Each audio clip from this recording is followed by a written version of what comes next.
अस्सलामुअलैकुम दोस्तों। आज की इस वीडियो में एक बहुत ही इम्पॉर्टेंट बात करने वाला हूँ, ख़ास तौर पर उन दोस्तों के लिए जो बैटरी इस्तेमाल करते हैं और बैटरी चार्ज करते हैं।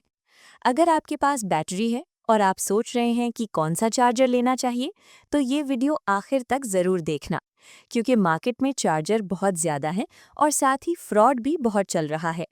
अक्सर होता यह है कि दुकानदार जिस चार्जर की ज़्यादा तारीफ करता है वही हमें अच्छा लग जाता है और हम वही ले लेते हैं बगैर समझे। लेकिन इस वीडियो के बाद आपको खुद समझ आ जाएगी कि कौन सा चार्जर किस बैटरी के लिए सही है। इससे बैटरी सही चार्ज होगी, बैटरी की लाइफ बढ़ेगी और पैसे भी ज़ाया नहीं होंगे। तो चलें दोस्तों, बिना किसी बकवास के वीडियो शुरू करते हैं।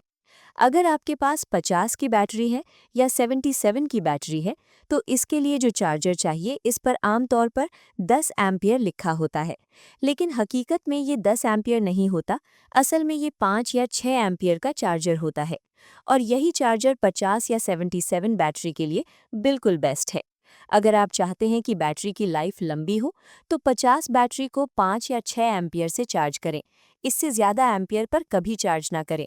अगर ज़्यादा एम्पियर पर, मसलन 8 या इससे ऊपर एम्पियर पर चार्ज करेंगे, तो बैटरी जल्द ख़राब हो जाएगी, क्योंकि चार्जर बहुत तेज़ चार्ज कर रहा होता है। ये चार्जर बुरा नहीं है, लेकिन 50 या 77 बैटरी के लिए सही नहीं है। फाइनल बात, 50 या 77 बैटरी के लिए यही चार्जर बेस्ट है, जो रियल में 6 एम्पियर है। अब बात करते हैं 100 या 120 बैटरी की। इसके लिए जो चार्जर चाहिए इस पर अक्सर 20 एम्पियर लिखा होता है, लेकिन हकीकत में ये 8 से 10 एम्पियर का चार्जर होता है। और यही चार्जर 100 और 120 बैटरी के लिए बेस्ट है।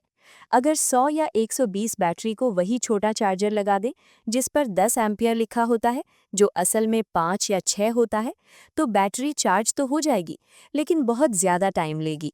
दोस्तों, 120 बैटरी के लिए 10 एम्पियर वाला चार्जर नहीं, बल्कि 20 एम्पियर वाला चार्जर लेना है, क्योंकि ये 20 एम्पियर असल में 8 या 10 एम्पियर देता है। यही 100 या 120 बैटरी के लिए फाइनल डिसीजन है। अब आते हैं 150 और 220 बैटरी पर। इसके लिए जो चार्जर चाहिए इस पर आमतौर पर 30 एम्पियर या 40 एम्पियर लिखा होता है, लेकिन सच ये है कि ये चार्जर असल में 20 एम्पियर के आसपास आउटपुट देता है। और यही चार्जर 150 और 220 बैटरी के लिए सही है। अगर इसी तरीके से सही चार्जर इस्तेमाल करेंगे तो बैटरी सही चार्ज होगी, बैटरी की लाइफ काफ़ी लंबी हो जाएगी। 150 या 220 बैटरी के लिए ये सबसे बेहतरीन चार्जर है। ये लगाओ और कोई भी चार्जर मत लगाओ। इससे ज़्यादा एम्पियर वाला चार्जर और कोई भी नहीं है। तो इस चार्जर पर अक्सर 30 एम्पियर या 40 एम्पियर लिखा होता है, लेकिन ये रियल में 20 एम्पियर निकालता है। अब एक ज़रूरी बात सुन ले। अगली वीडियो में ये भी बताया जाएगा कि कौन सा चार्जर बिल्कुल फ्रॉड है। आजकल मार्केट में 10 ampere, 20 ampere, 30 ampere, 40 ampere, 60 ampere, हत्ता कि 60 एम्पियर लिखे हुए चार्जर भी मिलते हैं। लेकिन हकीकत में 60 एम्पियर नहीं, बल्कि वो 4 या 5 एम्पियर से ज़्यादा नहीं होते। ये चार्जर बॉडी में बहुत बड़े होते हैं, इसी वजह से लोग धोखा खा जाते हैं। दोस्तों, अगर ऐसा चार्जर 1000 रुपये में भी मिले तो फिर भी मत खरीदना। बस दोस्तों, आज की वीडियो में इतना ही था। अगर वीडियो पसंद आए तो लाइक, शेयर और कमेंट ज़रूर करना। और अगर चैनल को अभी तक सब्सक्राइब नहीं किया तो सब्सक्राइब कर लो और बेल आइकन को ऑल पर सिलेक्ट कर दो, ताकि हर नई आने वाली वीडियो सबसे पहले मिले। फिर मिलेंगे अगली वीडियो में। अल्लाह हाफिज़।